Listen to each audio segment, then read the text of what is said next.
मन को पूरी तरह से पवित्र आत्मा के कंट्रोल में देना है। हम बाइबल में पढ़ते हैं शिमशोन एक पैदाइशी अभिषिक्त व्यक्ति था जो पेट में चुना गया था और परमेश्वर ने उसको पैदा होने से पहले अभिषेक कर दिया था। और वो ऐसा व्यक्ति था कि जिसने गधे के जबड़े के साथ 1000 लोगों को मार दिया था। पूरी दुनिया में कोई उस पे प्रबल नहीं हो सकता था, इतना ताकतवर और पावरफुल व्यक्ति था शिमशोन, प्रभु का नाजीर, अभिषिक्त। लेकिन क्या हुआ, वो दलाइला नाम की एक वेश्या के प्रेम में पड़ गया। अपने दुश्मनों की एक लड़की से उसको प्रेम हो गया और जो दलाइला उससे ज्यादा ताकतवर थी, जो 1000 लोगों को मार सकता था। समझ रहे हैं आप? दलाइला उससे ताकतवर थी नहीं, लेकिन व्यभिचार एक ऐसा फंदा है। वो दलाइला के प्रेम में पड़ गया और उसने अपनी ताकत का रहस्य उसे बता दिया और बाद में उसके दुश्मनों ने उसकी आंखें फोड़ दी गरम सलाखों से और वो जेल में चक्की पीसने लगा और जो जिससे सब डरते थे उसका मजाक बनने लगा। ये है व्यभिचार का परिणाम। जो लोग आपकी पवित्रताई में रहते हुए आपकी रिस्पेक्ट करेंगे, व्यभिचार के कारण आपकी बेइज्जती, आपको लज्जा सहनी पड़ेगी हमेशा। सेम यूसुफ के साथ हुआ। पोतीपर की पत्नी, अकेले थे वो दोनों घर में। वो कहती है उसका पति दूर गया था, बोलती मेरे साथ सो जा। जवान था, अकेला था, ठोकर खाया हुआ था, दिल टूटा हुआ था, वो कर सकता था, लेकिन उसने, बाइबल में लिखा है कि जैसे ही उसने उसके कॉलर को पकड़ा वो भागा उस जगह से, वो भागा और झूठा इल्जाम लगा, वो जेल में गया। लेकिन प्रभु जानता था कि ये सच्चा है। प्रभु जानता था कि इसने व्यभिचार नहीं किया, लेकिन प्रभु उसके लिए रास्ता बना रहा था। उसको पता था कि मैं एक बार व्यभिचार में गिर गया और प्रभु का पूरा प्लान मेरे जीवन से नष्ट हो जाएगा। वो भागा उस जगह से। आज भागते नहीं है, नंबर दे देते हैं, फिर रात को 10 बजे कॉलिंग करते हैं। पहले भाई भाई करके बात करते हैं, बाद में साई साई करके बात करते हैं। ये हो गया आजकल। कहाँ पे हमें भागना है और कहाँ हम उधर को भागते हैं जिधर को व्यभिचार होता है। आप सोच के देखो, आपकी किसी से शादी होती है, आप क्या चाहते हो कि मेरे जीवन में कैसा मुझे लड़का मिले, कैसी लड़की मिले? आप चाहते हो पवित्र मिले, प्योर मिले, जिसका किसी के साथ कोई संबंध ना हो। मुझे एक ऐसी लड़की, ऐसा लड़का मुझे मिले जो केवल मुझे प्रेम करे। चाहते नहीं चाहते हम? अपने जीवन में जब हम अपने जीवन साथी के बारे में सोचते हैं, अपनी मैरिज के बारे में, तो हम कैसा सोचते हैं? हमें एक प्योर व्यक्ति मिले जिसकी लाइफ में मुझे छोड़ के कोई ना हो। तो वो लड़का भी तो चाहता होगा कि भाई मुझे भी एक ऐसी लड़की मिले जिसकी लाइफ में मेरे सिवाय कोई ना हो। समझ आ रही है आपको? मतलब कैसे? अगर आप अपनी सोच ऐसी रखते हो तो दूसरा व्यक्ति भी ऐसी सोच रखता है। लेकिन ये कैसे होगा? आज 7वीं 8वीं क्लास से गर्लफ्रेंड बॉयफ्रेंड हो रखे हैं लोगों के। परमेश्वर ने देखो मैरिज बनाई, परमेश्वर ने गर्लफ्रेंड बॉयफ्रेंड नहीं बनाए, परमेश्वर ने मैरिज बनाई। समझ रहे हैं? मैरिज के बाद एक रिलेशन जो पति पत्नी के बीच में होता है, जिससे उनकी पीढ़ियां बढ़ सके। लेकिन आज उसी रिलेशन को शैतान ने खुल्लम खुल्ला तमाशा बना दिया उसका, ताकि कोई भी परमेश्वर के पवित्र आज्ञा में न चल सके। लोग अपनी पवित्रताई को खराब कर लें बचपन से ही, इसीलिए आज मैरिज सफर करती है। अब एक लड़की को अगर 2-2 3-3 बॉयफ्रेंड रखने की आदत है, या लड़के को 2-2 3-3 गर्लफ्रेंड रखने की आदत है, तो मैरिज के बाद एक पति सारी उम्र कैसे गुजारा चलेगा? समझ रहे हैं? आदतें बिगड़ती हैं पहले और बाद में फिर मैरिज में तो भाई चलता नहीं है काम, इसीलिए डिवोर्स होते हैं, फिर घर टूटते हैं। फिर शैतान ने पूरा अरेंजमेंट करा हुआ है। आज टीवी देखो, हाँ, उसमें क्रीम की भी ऐड है तो लड़की दिखा रहे हैं उसमें। हाँ, हर जगह गंदगी, हमें बहुत केयरफुल रहना है। अंदर तो तुम्हारे बाद में देखेगा, पहले बाहर से देखेगा बंदा तुम्हें, आपको, आपका पहनावा। आज सबसे ज्यादा चीजें बाजार में देखो, कहीं देखो, चारों तरफ लस्टफुल चीजें आपको दिखेंगी। और हर, अरे मैं भी ऐसा लगूंगा, मैं भी ऐसी लगूंगी, शैतान दिखा रहा है चीजों को। मैं सच में बोलती, अगर मसीहत यहूदियों से आती तो बहुत अच्छा रहता। ये वेस्टर्न से आई है। मुझे याद है जब हमारे एक चर्च में एक लेडी थी, वो बहुत मोटी थी और बहुत अच्छी थी और बिल्कुल सिंपल घराने की थी। पर जब वो चर्च में आई, थोड़े दिनों बाद वो पास्टर जो लेडी थी, उनके फैमिली में भी सब कुछ ऐसा ही था, तो वो स्कर्ट पहनने लगी। इतनी मोटी, कल्चर चेंज कर लिया। मन चेंज नहीं करते लोग, कल्चर चेंज कर लेते हैं। आप जहां पैदा हुए हो, जैसा आपका कल्चर है, आपको हमेशा उसी तरह रहना है। आज क्यों लोग मसीहत के खिलाफ होते हैं? लोग अपना कल्चर, वेस्टर्न कल्चर हम अपना लेते हैं।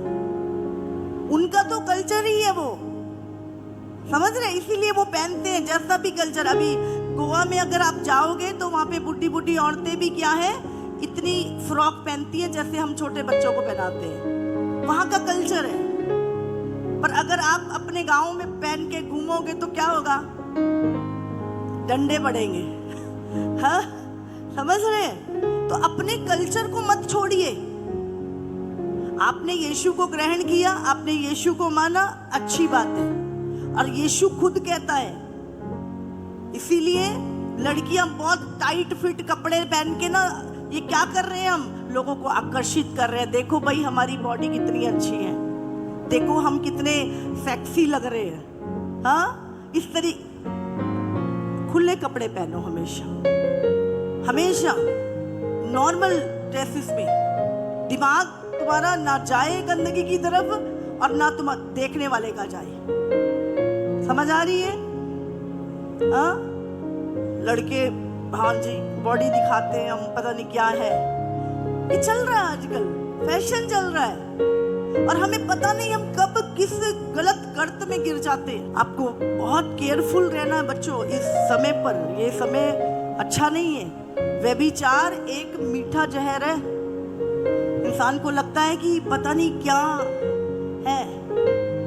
जब इंसान गिर जाता है तो सारी उम्र पछतावा, रोना। लाइफ में इतनी दुष्ट आत्माएं घुसती हैं, निकलते। एक भाई मेरे पास पिछले दिनों में, उससे कहा कि मैं बहुत अच्छा प्रभु में था, बहुत अच्छा चल रहा था, बट मैं व्यभिचार में गिर गया। उसके बाद पता नहीं 16 साल हो गए हैं, मैंने कभी परमेश्वर की उस प्रेजेंस को महसूस नहीं किया। आप जब सब कुछ जानते हुए भी क्या कर रहे हो? धोखा खा रहे हो। क्या लिखा है? धोखा ना खाओ। जो व्यभिचार करता है वो अपने शरीर के विरुद्ध पाप करता है। बाइबल में हम देखते हैं दाऊद के विषय में। दाऊद जो 7 टाइम प्रभु की आराधना किया करता था। समझ रहे हैं? 7 टाइम। और बाइबल में लिखा है कि जब उसको युद्ध में जाना था, वो युद्ध में नहीं गया। युद्ध में जो अपना कर्तव्य पूरा करना था वो नहीं किया, वो अकेले घर में रह गया। जब अकेले रह गया, अभी छत पे टहल रहा है और एक औरत को नहाते हुए देखा, मन में पाप आ गया। उसके साथ सो गया, उसके पति को मरवा दिया और परमेश्वर ने उसके पाप को देखा। आप जानते हैं परमेश्वर हमारे पाप को देखता है। और बाइबल में लिखा उसका बेटा मर गया। व्यभिचार के लिए अगर आप देखेंगे पूरी बाइबल भरी पड़ी है, चाहे पुराना नियम, चाहे नया नियम, चाहे प्रकाशित वाक्य। लिखा ये औरत अपने व्यभिचार से मन फिराना नहीं चाहता, इसलिए मैंने इसके बच्चों को रोग सैया पे डाल दिया है। उसका जो रिजल्ट है मृत्यु, मृत्यु से भी भयंकर नरक है। ये एक पाक और पवित्र रिश्ता है। बाइबल में लिखा विवाह का बिछौना निष्कलंक रहे। परमेश्वर ने आपके लिए बेस्ट पार्टनर रखा है। और पार्टनर कौन कैसा होना चाहिए? जो तुम्हें प्रार्थनाओं के साथ मिले, जो तुम्हें प्रभु में बढ़ाए, जो तुम्हें प्रभु के कामों में उत्साहित करे, प्रार्थना में उत्साहित करे, प्रभु के कामों में सहकर्मी होकर। सही पार्टनर वो परमेश्वर हमें देता है। आज 10 साल की उम्र होती नहीं है, पार्टनर ढूंढने लगते हैं लोग। 10 साल की उम्र से छोटे छोटे बच्चे स्कूलों में, इतना पाप बढ़ गया है। माँ बाप पोर्नोग्राफी देखते हैं, बच्चे फोन खोलते हैं, बच्चे भी छोटे छोटे पोर्नोग्राफी देखते हैं और वो सारी चीजें वो करने की कोशिश करते हैं। आज क्यों माँ बाप फोन से दूर रहने को कहते हैं आपको?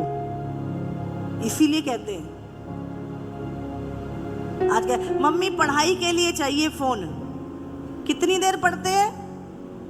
24 घंटे क्या देख रहे हैं और पढ़ाई के उसमें फेल हो जाते हैं एग्जाम में, और 24 घंटे फोन देखते थे। सोचिए, अब आपका शरीर है, आप इस शरीर के साथ क्या कर रहे हैं?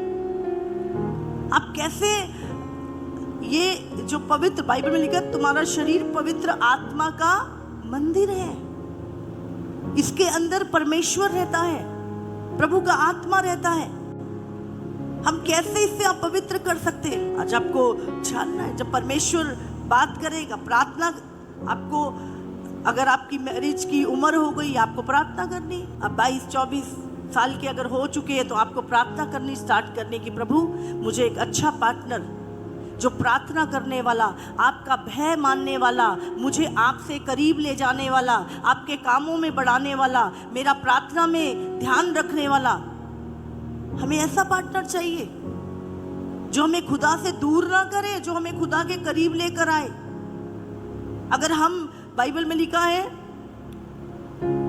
कि जब दो सोते हैं वो गर्म रहते हैं। हाँ, जो डोरी 3 धागों से बटी होती है वो टूटती नहीं है। एक अगर गिर जाए तो दूसरा उसका हाथ थाम लेता है। तो अगर एक प्रभु में एक स्ट्रॉन्ग पार्टनर होता है, जब आपका प्रार्थना करने वाला, आप कमजोर होते हैं वो आपको उठाता है।